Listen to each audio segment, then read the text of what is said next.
This episode is sponsored by SKS Luxury Appliances. If you've spent time around Signature Kitchen Suite, one thing designers notice right away is the technology. The interface feels familiar and intuitive because it's the same engineering that comes from LG, the company that produces the systems used in many of the luxury vehicles people drive today. Clients recognize it instantly and know how to navigate it, but SKS is also investing in designers through their Designer Rewards program and by sponsoring IDC. If you're specifying kitchens for serious cooks, give SKS a look. Learn more at sksappliances.com. SKS, built for people who truly love cooking. Hi, I'm Laurie from Interior Design Community for To The Trade, and this is Nile with me. Hi, Nile. Hi. How's it going? Good. Good. How about you? We got snow this morning. Again. I Wait, know. what?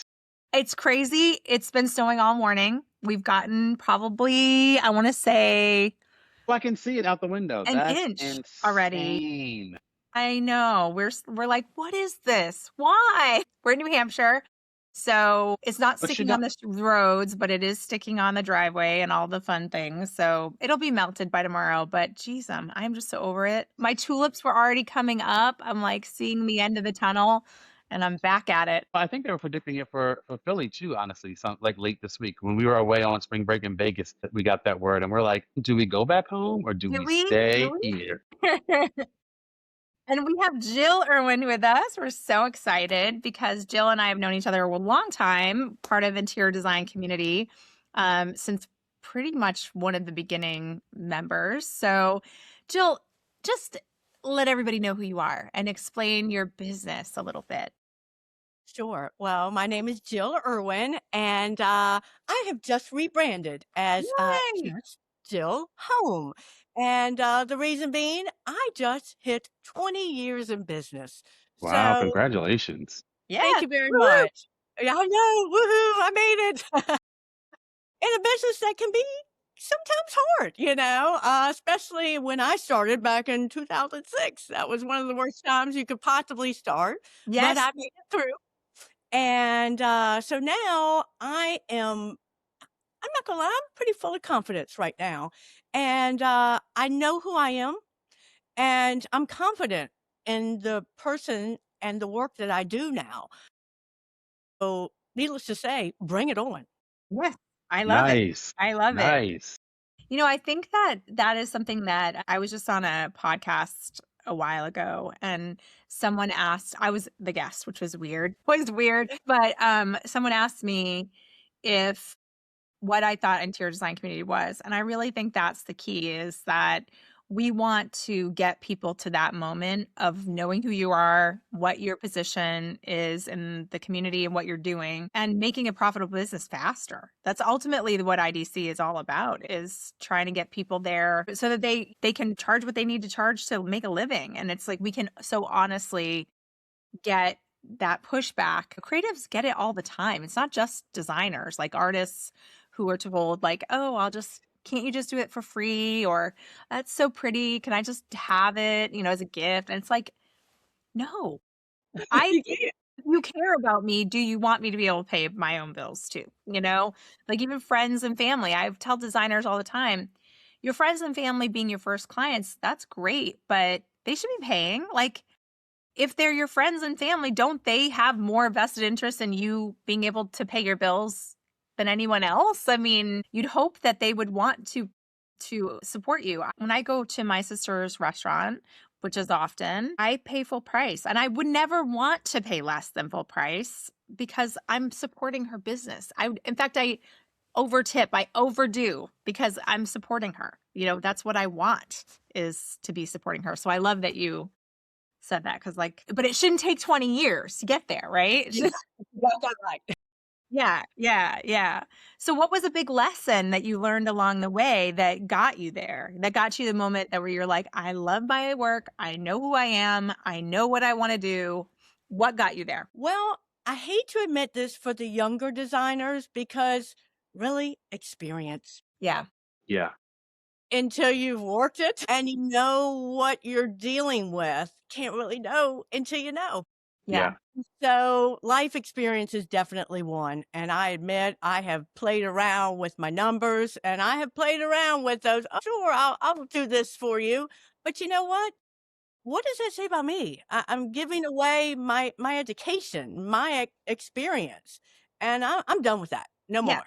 And it hurts the entire industry too. Cause I mean, if you're not valuing your work, then the next designer down the road who's bidding against you, sometimes you even if you are undercutting, you lose the job because they don't, somebody with money doesn't trust you at that level. And secondly, like you're hurting the industry and what the value of design should be. There are always going to be those people who want it for nothing. I just was watching a video this morning of someone in the construction side, and it was her calling to get someone to pay invoices. And he said, well, I don't know why you're calling me. You should call my wife. You're a woman. You should just call my wife and deal with that. I don't know why you're calling. It was wild. I was like, this is nuts. But it's, the kind of crazy things that our designers deal with on the daily basis too.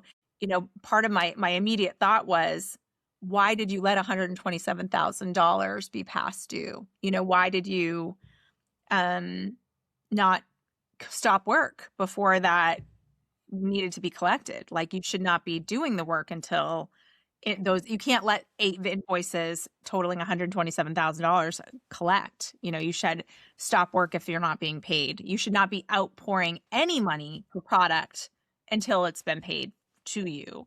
So, I mean, these are lessons learned by so many designers, that we work with over the years. I have heard it all, as you can imagine. And I'm sure all of you have done it all. It's like, it's so hard in the beginning to not be the bank for your clients, because you just are like, I just want the business so bad. I just want the photography so bad. I just want the experience so bad that I'm willing to do whatever it takes to get it. And I'm trying to counsel designers that come through IDC not to do that, because it's not worth it for you. You're not actually going to get anything out of it.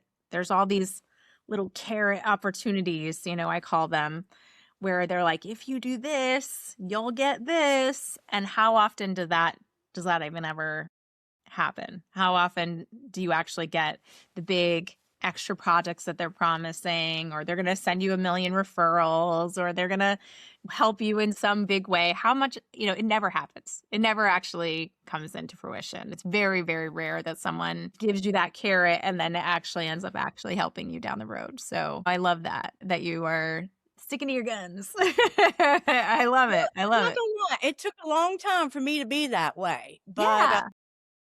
it's funny because personally, I am totally that way. Yeah. You, Yeah.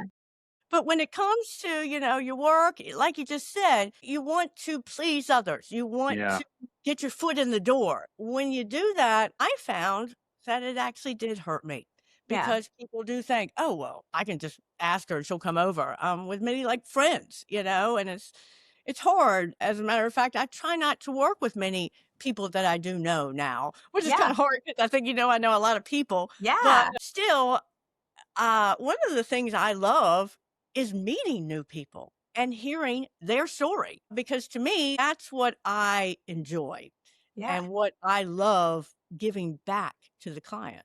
Yeah. I mean, I feel like we're missing that in our sales effort too. And I talk about that at Design Edge when I teach a little bit, is that there are so many clients out there, I think, that would value design if they really truly understood what we do. And Yeah. so much of that is like, really, I didn't even really know it until I came into this industry, like what designers really do. I was judging it based on HGTV like everyone else, thinking that is design, like the design is this like quick thing, and that it's just like this creatives, and it has ups and downs where some of it you like and some of it you don't. I mean, how many of these like shows did we watch where we're like, oh, that's the end result, like, and it feels like such a gamble to some people when they don't know the industry. But if you know the industry, it's very difficult for a client or designer, I think, to really go off the rails and create something that is, I mean, those are entertainment shows. They're not really about what the process of design really is at all. It's really not reflective of what a designer does. A designer, and I was just talking to someone on social yesterday, and we were kind of in a debate about furniture. And I said, if you're buying from like a restoration hardware, or you're paying for the marketing that comes along with that, and you're not getting the quality of the product. And he's like, well, what's the difference between paying for the markup from a restoration hardware versus paying for the markup that the designer's going to put on that? And basically intimating that designers will try to find the products that make them the most money versus the right product for the project. And I was like, I just don't believe that at all. I never see a designer pick the wrong thing. In fact, 9 times out of 10, they'll pick the right thing, even if they make nothing on it, because it's the right thing for the project. I don't see that ever, because your calling card is your photography. So it has to be good stuff. And you're obsessive about quality. You look at every little thing in Every the detail. piece, Every detail. That's every detail. me. Yes. The inside, the outside, every finishing piece, like the fabric, will it wear? You have a million questions you're thinking about when you're thinking about that. I was kind of floored that that's what he equated it to. And I feel like it's the same as if you go to a restaurant and you go to one of the big chain restaurants, and they're trying to maximize, because they're a big corporation, how much profit they can make per person sitting down.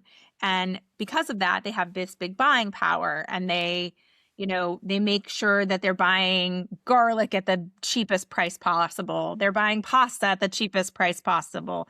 And there's that threshold of like what the clients will accept versus the quality of the product, but they're always trying to maximize profit.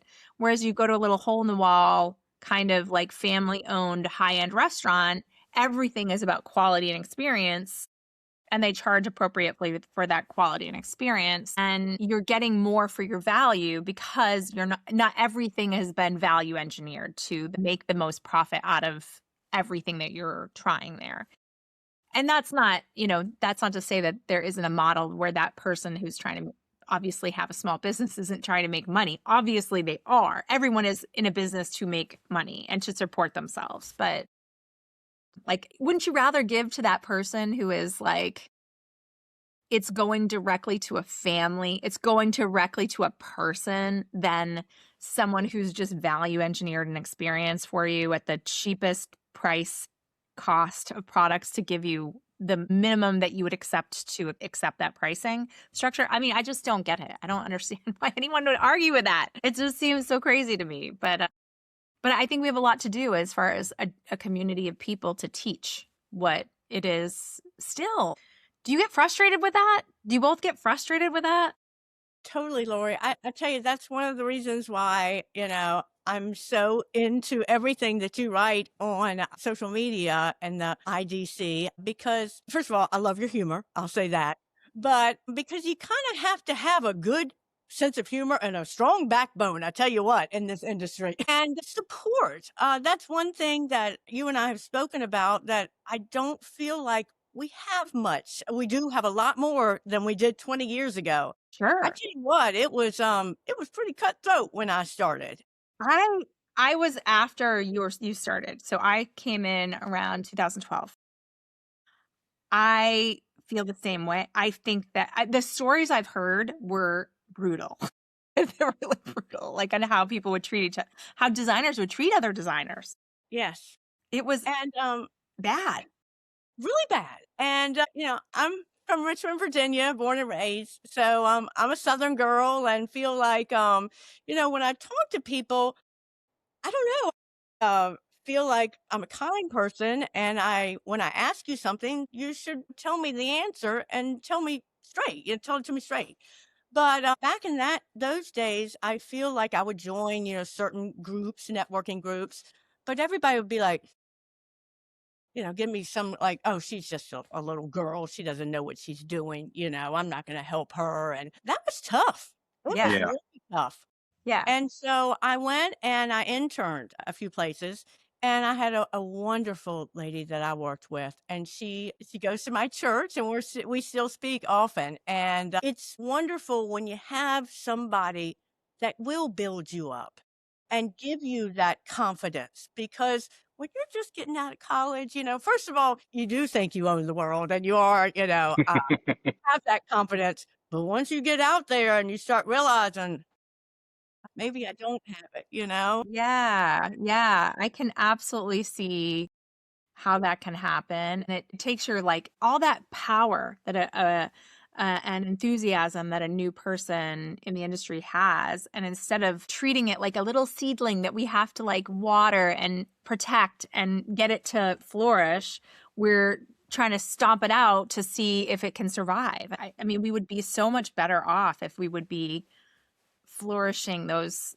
new people that are coming into our industry every year and giving them like really good solid information, and really helping them because we are stronger together. I think that's been proven now over and over again. We are stronger as a community thinking about these problems together and figuring out how we can gain more market share and how we can help one another and how we can make this industry better. Because there are, I tell you before, I think I've done the math on this, like for the 1% alone, which I think our market is between the 1% and the 20%. The 1% alone, there's enough projects in the United States for every designer in America to have 7 projects a year if every single person in the 1% hired an interior designer. And that's not the rest of that group. How can we get more people who go to fine dining, go buy luxury experiences, go on luxury vacations, obviously appreciate quality of design around them at all times. They're paying for the first class flights. They're staying in nice hotels. They're going to the high-end restaurants. How can we also get them to invest in their own house that they're spending the most amount of time in? So that's just as beautiful as the rest of the things that they're enjoying out there in the world. How do we get more of those people to think that that's important? Trying to crack that code. I'm trying to crack that code. Yeah. Yeah. I think but I think it can't be one of us. I think it has to be us thinking about this as a collective problem and thinking how we can do that. How can we band together with the products that we offer too? Because those people are going to Ashley Furniture. They're going into Home Depot. They're going into, at the higher end, Restoration Hardware and Pottery Barn and buying the full set, right? I mean, that's what they're doing instead of what we have to offer. And you can always tell when it isn't. I mean, I've been into some projects where, and I don't mean this to be a negative thing because I think this person is just starting out too. And I'm just telling you in the same breath that I said, we need to not be gatekeepers to saying this. But when the builder has a wife that's a designer and she's maybe has another job also, like she's an accountant and she's also the designer for his project. And you walk in and it's like, okay, what is going on here? And you're like, this is a job that obviously didn't value the design process. And you can tell immediately. Yeah. You can tell that Yeah. it looks like a bunch of stuff. And it's not bad. It's not terrible. It's not good either. It's not good either. Exactly. Yeah. It's not like, you can tell that there were some bad choices made that are not going to have longevity, are not going to, people are going to get tired of fast, or that it doesn't feel cohesive. It doesn't work, for whatever reason. I can spot that in a second now. A trained eye of looking at design for as long as I have at this point, I can go, ooh, they made major mistakes here.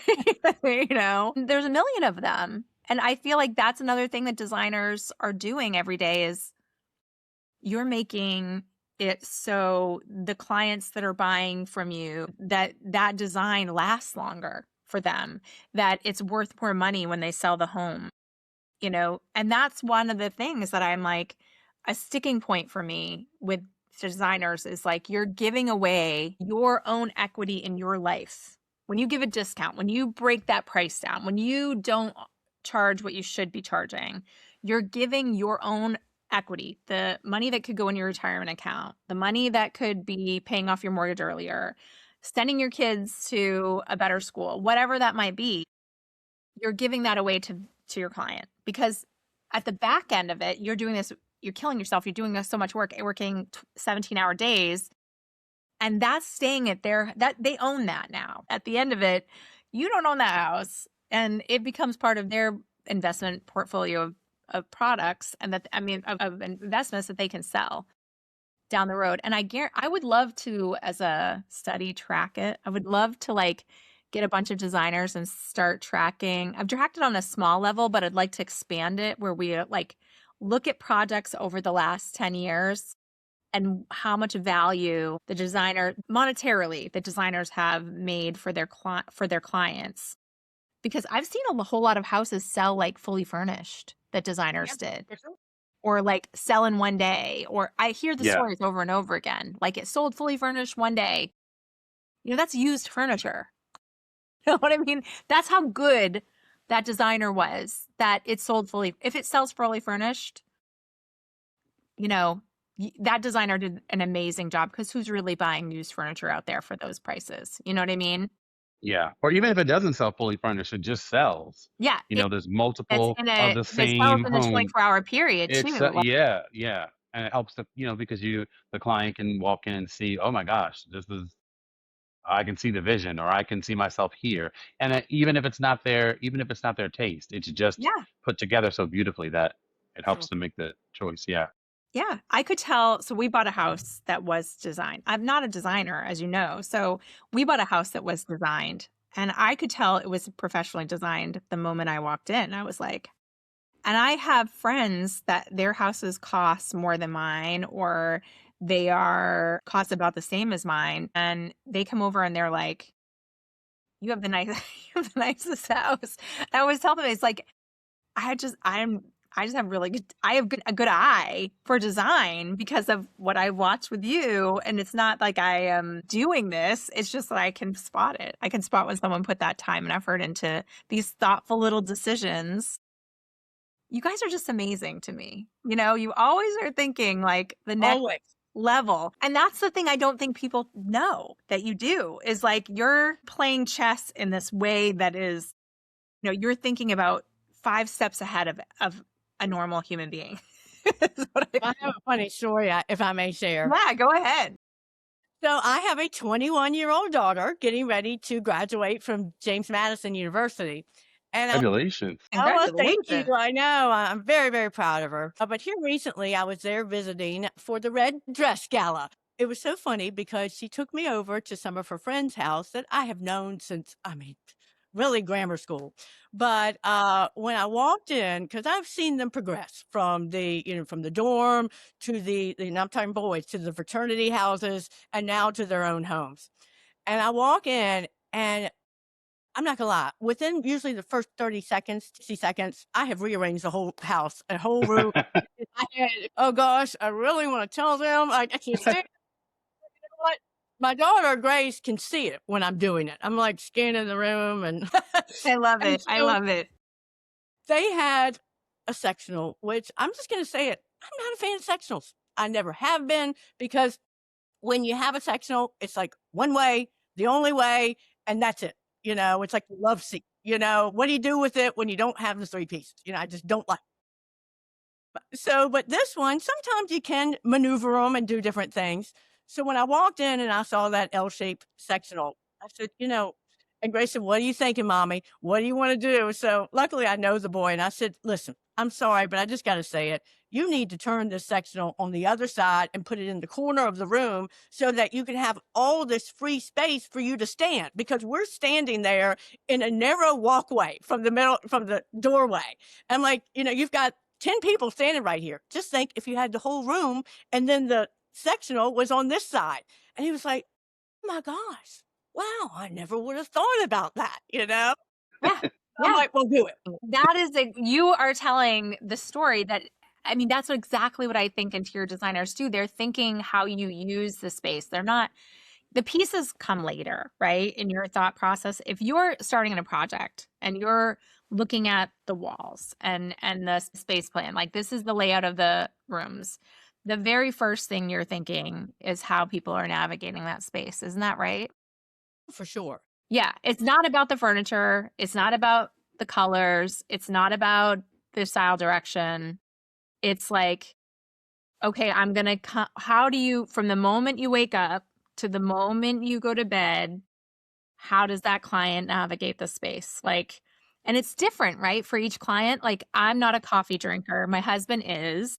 So how he navigates his morning is different than how I navigate my morning because he's got the ritual of making coffee every morning. And he's like a big, like, grind the beans guy, do the whole thing. So having a space for that in the way that he is doing it without annoying me, so his coffee grinds aren't everywhere and taking up all the space is, that's a design challenge. That's something that It you definitely would is. be And I thinking love that you about. actually brought up coffee Yeah, because with another client, one thing that I love in my business, I like to repeat, come back. Let's say you have young children.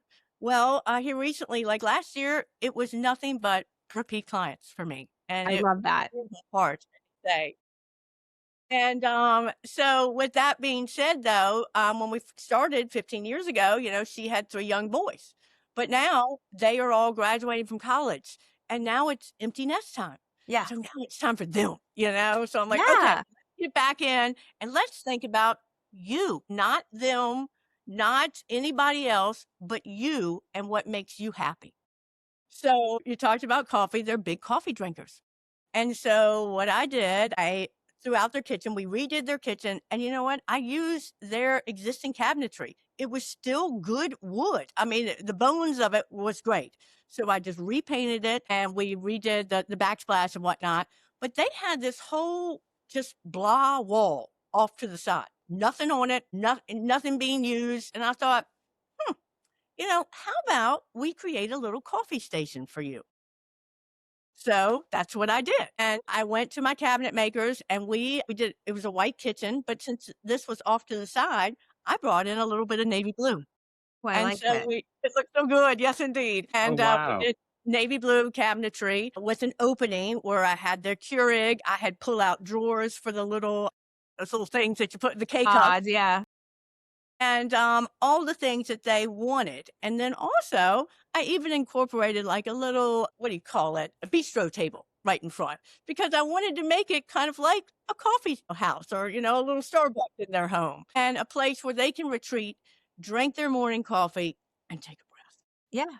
And I guarantee you when you create these spaces so that they are comfortable and that they feel like there's that moment, people Yeah. spend more time in them. Like, it's crazy to Yeah. me. The space that ends up not used at all becomes a space people use every single day because you're Yes. inviting them to spend that time in that That's so space. true. I tell Sure. clients that all the time. They're like, "We don't use this room." I'm like, "Yeah, but wait till we finish." I'm like, "You don't Exactly. use it. You don't use it now, but wait till we're done, and you'll Yeah. you'll use it. You You'll will use definitely it if use it it." feels Yeah. right, right? If it Yeah. feels like it's doing something for you, Exactly. you use it. We had a very non-functional in our last house dining room. And so, and this sounds gross because it was gross. We had little kids and we would eat in the living room all the time. We just would. We No, would yeah, I take get it. It's real life. it just like we would see that dining room and go, "Ugh," and we just go because it was a little bit Yeah. the table was a little too big for it. You had to go around the other side to get to the other seating. So it was a little awkward. And we would eat dinners there if it was like Sunday dinner or if it was like a holiday. But we did not eat dinner on the regular there, which made everything else disgusting because little kids with food in the living room is nasty. It's real But life. it It's just what we that's do. life, right? I mean, it's just how we navigate the space is depending on how we feel about it. Yes. Yeah. That's why I'm a big So believer true. of eat-in kitchens, by the way. I just think I'd rather have an eat-in kitchen than a dining room any day of the week. I just think that they function better. Like, I'm already in that room with food. Why would I want to go to a different room with my food when I I am already there? love a bar area where that if you are in a hurry, you can sit down in the kitchen and sit and eat rather than going to a separate area. I like a banquet because I've always been a booth girl. I love Love a it. Your booth in the favorites are right. restaurant. So I love a banquet. I think it's like the best thing in a kitchen that you can possibly have. Because you can fit a ton of people if you have bench Totally. seating and regular seating as well around a table. You can just like maximize the seating. You can have as many people as you want sitting there. You really I don't even know how to say it, but that is a true love of mine. I love it when you have the large bay window and then you can put the little banquette in, or, if you do have a L shape, there's one that I absolutely love, hickory chair. Gosh, they do it so well. And every time I go there, I always just go and sit in it saying, one day I'm going to have one of these in my own home. Yeah. Of that, I have a question. I ran into a designer who didn't know at Design Edge that you could buy some of the furnishings really deep discounted at the show. And she didn't know ahead of time, which of course you can. A lot of times they don't want to move it back. So if you are at a trade show, they want to sell it to you and get it off the floor. And that happens at High Point too. I mean, of course, there are some brands that have more permanent installations at High Point, but there are some that come in and then they're gone. So they get rid of a lot of inventory. You knew that, right? You guys both know that's the thing. I didn't know that that was a thing everywhere. I just knew It's not about everywhere. like, Most places. yeah, I knew that was They're, a thing with certain showrooms. yeah. But the showrooms I knew, it was like you have to get to them, like the ones I know of, you have to like literally get to them like, I don't know, Wednesday night, like as they're taking the plastic off, because literally if you go when they cut the ribbon to what, like they're like, oh, sold. Yeah. So like Yeah. there's somebody backing up a truck Tuesday Yes. morning, like, Yeah. It's true. so yeah, Like there's a lot of yeah, high competition for it. yeah. The pricing differences are like she was mentioning a banquette that was $4,000 that she already had ordered. There was one there for 400. So that's the Yeah. pricing. I was like, you wait till Design Edge comes to Boston. You I'll wait. take that. I'll take that. I'll take that. I'm coming with a U-Haul. Bring the truck. Yeah. But I'm sure there are a lot of designers who are starting out. I just wrote an article about High Point. I was like, oh man, we've got to talk about all the things that I like, but ways to navigate it so that you're maximizing your time and you're actually having a good time. So I wrote all the things that I think are good tips about High Point because I'm going to put that out there. Let's talk about pricing because this is the thing that designers struggle with the most. And I feel like, Jill, you've 20 years in business. You've seen it all. Where did you start and where are you now? Do you do hourly? Do you do flat fee? How does that work for your business? Well, I'm so happy you brought this up because this is one thing that I feel like designers and the panels that I go to at High Point and other places, we don't discuss it. I mean, we No, do, but nobody we don't. actually Not in says concrete the ways. number. It drives me Yeah, crazy. yeah, but the number, just say Yeah. it. You Just know? say the Yeah. number. Say your number, please, because I feel like it almost should be more of a tiered system where, again, it's definitely where you live, demographics. I mean, it's going to be higher in New York and LA than it is in Richmond, Virginia, or wherever in the middle of the country. But still, that number is very difficult. And one of the things that I incorporated, I actually started this 10 years ago, where I love my little sayings. People know me for just little quick sayings. They're called my short and sweet and my quick and fast. I love it.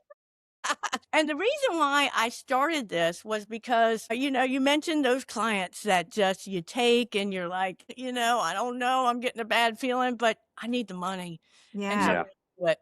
And, but I've learned, don't do that. Don't do that. Because when you get that feeling, there's a reason why. And so I did do that. And so that's why the short and sweet and quick and fast was started. The quick and fast is my 2.5 hour. It's basically my introductory rates. And then my short and sweet is 5 hours. And so with that being said, I don't know about you and other designers, but when I walk into someone's home, think about it. 1 hour is just you walk around the house. I mean, if that, usually it's even Yeah. more than that, and then I go home, I put together my thoughts. And in the beginning, what I do is basically just make a list of things that I think that the client needs to do. And that's basically just from me listening to them, walking around their home, and then giving my honest input. Then I come back after 2.5 hours and say, okay, this is what I think. And if I'm getting a good feel from them, I'll say, well, we can continue on to the short and sweet, which is my 5 hours, and give you a little bit more information. But from then on out, I move into a contract because you have to protect yourself. Ugh. I mean, you have to have a contract no matter Yeah. what. No matter what. no matter what. And it needs to be ironclad because somebody will always find a way to get to that little bit that you left out. Yes. So I've I learned mean, that. That's another panel I would love to have. Straight contract for every designer. yeah. It should be that way. You Yeah. know, I mean, I know ASID and different ones, programs, have some that you can use, but still, I don't think they're that good. I mean, I I've don't think heard it's that bad great things either. I about have added so many more things, Yeah. mainly pictures. I've had projects where I will work and I'm so excited and I want to take pictures for a magazine or just myself, and they're like, yeah, no pictures. We don't want that. Did you see the thing that was happened this week? I haven't done the video on it. Did you both see this? The viral thing that went out? There was an influencer and she worked with an interior designer to design a kitchen. The kitchen is $45,000, which, as you know, is not a very high-end kitchen. It's No. just a No. middle of the I was like, road sort of kitchen. wow. In the designer's contract, it said, if you do not allow me photography, I think very reasonably $300 fee for not letting me photograph the space. Wow, that's it. Wow. And the designer made a video terrorizing this poor, the influencer made a video terrorizing this poor designer, that like with pulling all the heartstrings because she had been stalked, so she's like, my home is my sanctuary and my privacy. Now, the reason I say pulling up heartstrings is because she videos herself in her house like all the time. Like, I don't understand why the designer sharing the photographs is a huge violation of her privacy, but her videotaping herself in her house all the time is not. That just didn't make sense to me. But I thought $300 was a nominal fee. In fact, probably more of an indicator of, are you an asshole? Yeah. Are you someone I don't want to do business with because you're a problem? So that fee is in there for me to figure it out. Yep. More than it is a loss of opportunity fee, because she's going to lose a lot more than $300 by not getting photograph of, potentially like 6 months of her work, and not as a high-end kitchen at all. So, but she was like, I'm an influencer. I'm not getting a discount for this kitchen. So why should I allow you to utilize my kitchen for your content? Because she's seeing that through the lens of, I'm an influencer, right? But this designer was really being roasted. I think this video got like 5,000, 10,000, 20,000 views or more than 20,000 views. I think over 100,000 views. So 20,000 likes, things like that. So I felt bad for that design. I felt really, really bad for that designer. And I got sent the video by several people and tagged in the video sent by several designers because, of course, they were like, look at this lady. Because most of the comments, unfortunately, were really horrible impression of what designers are and do and how they're taking advantage. It just was really, really a negative video about the industry. But I was just saying, this isn't like a high profit at $45,000. It's not a high profit job for the designer. And the 300, part of our way to translate what we do is obviously photos. Like, that's how you can say, and you would want that, right? You wouldn't want an AI version of those of those photos. You'd want really like, this is the work I've fully done. This is what I know how to do. Here's my example of that. And the fee being there isn't so that you can get a discount for content. The thing is, here's my thing, because I do, work with brands a lot. And so they make you show your past work and what your numbers are also. So that's the part that I was like, she's being a bit of a hypocrite, because I guarantee you she in the back end is showing her clients when she gets brand deals what her numbers are and who is liking her posts. And she's monetizing her channel, so she's fully giving that information when it makes her money, but she doesn't want people that she works with to be making money. It just felt very dirty to me. And that's another reason why there's this impression that designers are taking advantage of people. And I don't understand it. I was like, if anything, you all take advantage of designers. That's not the experience I know of any designer. There's no fat cat designer going, ha ha ha, I made so much money from my client. Exactly. They may look like they're rolling in it because they're stylish people. But a lot of times behind the scenes, they're like, how do I make some money here? You know? And I love that you said that you have to keep this contract so tight because everyone will take advantage of you. People don't see your point of view and often are really thinking, they really think that designers are trying to take advantage of people in some weird way. And it's so opposite of what I know of every designer I talk to. They work, I wish clients, if there was one thing I could like magic wand, I wish clients would understand how much a designer cares. Like if you hire an entire designer, it is my belief that person cares more about that project than any other person on that job and really Yeah. wants it to be successful and really Yeah. wants to deliver you a life-changing experience, you know? I totally agree. I love that you're saying that because I've had some, issues along the way. And what you said is, I care. I do care. And I want this to Deeply, be great, right? just for you. I mean, for me, but for you, Exactly. my pictures, I want that flow we were talking about. Yeah. I want you to enjoy going into every room that you go into. And sometimes it's the little things that they don't know that are a problem. Like you mentioned in that beginning where you're standing with 10 people close to each other because the room is set up awkwardly, but that person doesn't know that it feels awkward because of the space planning. But so much of what design is solving these problems and they don't see.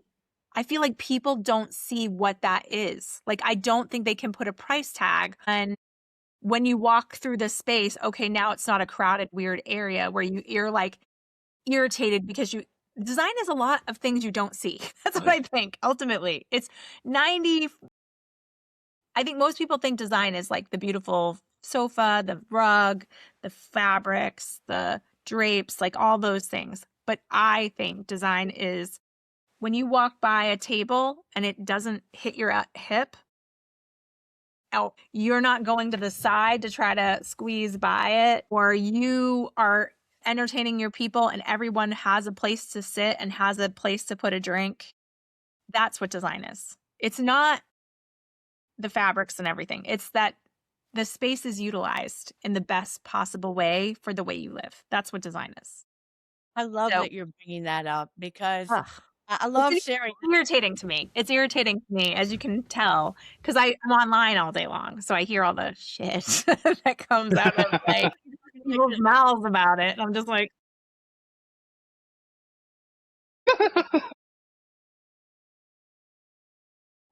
My geometric shapes. And what you just said about I've had so many bruises in my hips or my shins or whatnot from going by a table. So many people know I love round, I love circular things because when you have something like that, you're not going to bang into those corners. And so always think about that when you're in a walkway to, have something more round or, not a hard, sharp corner because it's going to happen. It's going to happen no matter what. And then on the last note that you said about my main thing is listening to the client because not too long ago I did some work up in Annapolis and they have a very large family and we had redone their family room and side, I will say screen and porch. And so, but with that being said, going back to the sectional thing, they had talked about that and they're like, well, we all want to sit together. I'm like, well, really? Now, when was the last time you went and sat on a sectional right beside somebody? Especially after COVID days, that's the last thing I want. I don't want to sit beside anybody. And also, how are you going to talk to them? Like, oh, hey, blah, blah, blah. No, you don't want that. So when I thought about planning this room, if you can believe it, I not only had a full on sofa, but I incorporated 7 chairs within Wow. large space. It was a family. They had older gentlemen all the way down to young grandchildren. So what I did in the beginning of the room was a large bay window. So I put 2 recliners there that don't look like recliners, by the way, but I had them upholstered and beautiful. And then from there, I had the sofa. I did a round, large leather ottoman so that not only they could use it as an ottoman, which I love multifunction, but think about it. They can move it around the room. They can use it as a seat for the little grandchildren, or they can Mhm, put mhm. puzzle on it or a game and play, you know. on the large ottoman. Now, from that area, I am known for my swivel chairs. I I love love a swivel swivel. chairs. Oh, They're favorites, yes. and it has to be just right. So I did 2 swivel chairs, um, mimicking the recliners because they're in the center of the room. Now, well, a little further back. And this way, I always say, well, you can swivel to the left and swivel to the right all the way around because they have a beautiful view of the Potomac and the Chesapeake Bay. And so from there, my swivels, but then we have the wall of windows. So what I did, I have names for everything, as you can see. I called them my pickup chairs, where I had 2 chairs back behind the 2 swivels with a large walkway in between. But this way, the pickup chairs were looking at the Chesapeake Bay. But guess what you Mm, can do with those pickup chairs? You can pick them up and move them into a more conversation area with around the ottoman and playing a game or whatnot. And then there was a dead corner off to the side where I'm always like, to me, that's one of my favorite spots. I love to create little fun areas and corners. So my client loved the Alice in Wonderland. And so I found this chair and it was just a tall wingback, nice. but it was smaller in scale. That's another one, scale. People always have to remember scale. But it reminded her of Alice and Alice in Wonderland. So I Aw. put the smaller scale wingback into the corner, and we called that chair Alice. It was the Alice chair. Aw. That way, we had 7 chairs, a full-on sofa, and an ottoman all within one room, and it gave a place for everyone in the family to sit.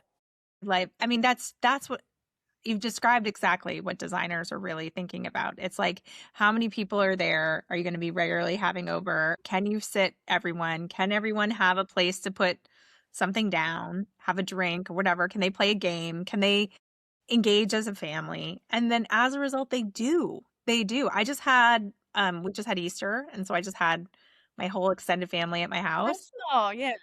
people playing chess, and we have a little chess table with chairs there, and there were kids, in the kitchen. We have a big banquet in the kitchen, and the dining room had people sitting and eating, and the living room had, we have 30 people around. So there's place for everyone. There's everyone felt comfortable. And that's the key to design, is that, can you reach somewhere to put a drink down? Is there light, the right light there? Are you going to enjoy the space? Because I like sound too. We have those little Apple home pods. We've got them in every room. So Oh, we yeah. can put music throughout the house. I played Bad Bunny And because it was Easter. oh, sure, that's a good one. That's so cool. I love I'm that. glad you brought that up because sound to me is a big one. I come from a very musical family, and it's funny, even my kids will know my mood when they come into our home, because they always say, oh, well, she's got her smooth jazz on. She must be thinking, you know. I love it. Classic rock. Love it. Oh, she's in a good mood. And so, yeah, because that says a lot about, I even thought about having my smooth jazz on in the background of the I podcast love it. because it does. It kind of brings me to a good spot where I can be calm, listen, but also think. Well, we're almost at the end, but I did want to come back because we didn't really discuss price enough, I feel like. So let's talk about your pricing and let's get nailed down. What is your rate and what do you do there? Okay. Well, I hate to beat around the bush about this because one of the things that I'm hoping we can do from this podcast is maybe talk more about it because, Yeah. as I mentioned with my business, how I've rebranded as Just Jill Home, that's really just getting back to my basis where I was when I started my business. I was Just Jill. Yeah. And that was the name of my business. I love And it. well, thank you. Thank you. And so, but with that, I put out a soft launch of what I'm trying to let my clients and also people in the trade know about me, how I'm not really changing. I'm just putting a name to who I am. And basically, I am your home coach and I would love to work with you. But with that being said, pricing, I would love to actually start a conversation where people from this podcast write it down. Yeah. Tell us what you make Yeah. because May 1st, I will be coming out with mine. Whether or not anybody else tells me, Yeah. I'm going to keep it to myself right now. Okay. Yeah. I would say I've been to your area. I would say that what I'm seeing now is generally around 20 years experience. It's not for the newbies, but generally around 20 years experience. It's anywhere from 250 to 300 an hour. Whether that become a flat fee rate or whether that become an hourly rate, it's pretty much equates to close to the same because you just generalize how many hours it's going to take you. We've put together some great resources on polling on how many hours generally people take. And of course, it takes longer if it's like a little bit more customizing or bespoke pieces, or there's some unique finds that the designer has to do. So that takes more time if it's more handmade than it is like order what's there, kind of situation. But so of course the hours of design can go up depending on the intricacies of the client's needs, but it gives people a general idea of what that is. And that seems to be higher, I guess, in the more competitive areas like New York and LA.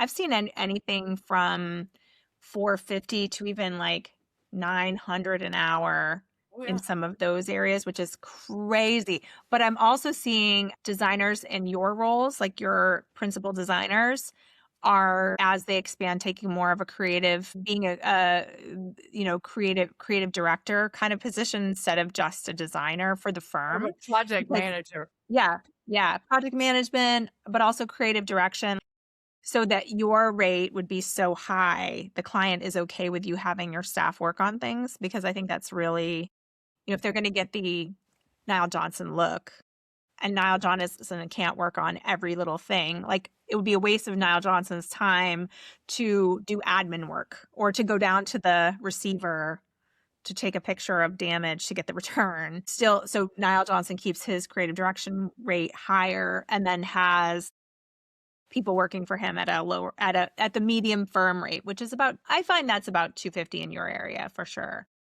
Actually, I'm glad that you said it. I'll be brass tacks here and tell you like it is on my end. With those introductory, now excuse me, everyone, I have braces, so if I slur No a little worries. bit, I that's just I, I No just did worries. some braces at night, so I totally get it. But those introductory rates, I do base them off of, in Richmond, I was doing 175, 200 for those short and sweet and quick and fast rates. Yeah. With the 250, I'm not gonna lie, that's probably where I'm going to head. Because it's what I'm And worth. I I mean, it's what I'm honestly worth. think I that mean, that's I wouldn't fair love it because I for think fun. everybody's there. I think that around your Really. area, that is what I'm But seeing in as the going Richmond, rate. it's amazing. And I don't mean to say, I never like to speak ugly, but everybody's looking for a good deal. Everybody is. I am too. Yeah, I think But a designer is a good deal because you of get what all you of pay those for. things we mentioned. Like, Yeah. you may be paying 250 an hour, but you're getting that back when you sell that house based on all of these little the feeling that it's right. You can't put a price on that. Like, when you are eventually going to sell your home, that feeling when you walk in and it's like, oh, the space and it's an intangible. It's like, this space feels right. It feels like I want to go in that room. It feels like I can navigate this space without getting hurt. It feels like I would want to have family here. That is what you're going to end up selling if you sell your home as an investment piece.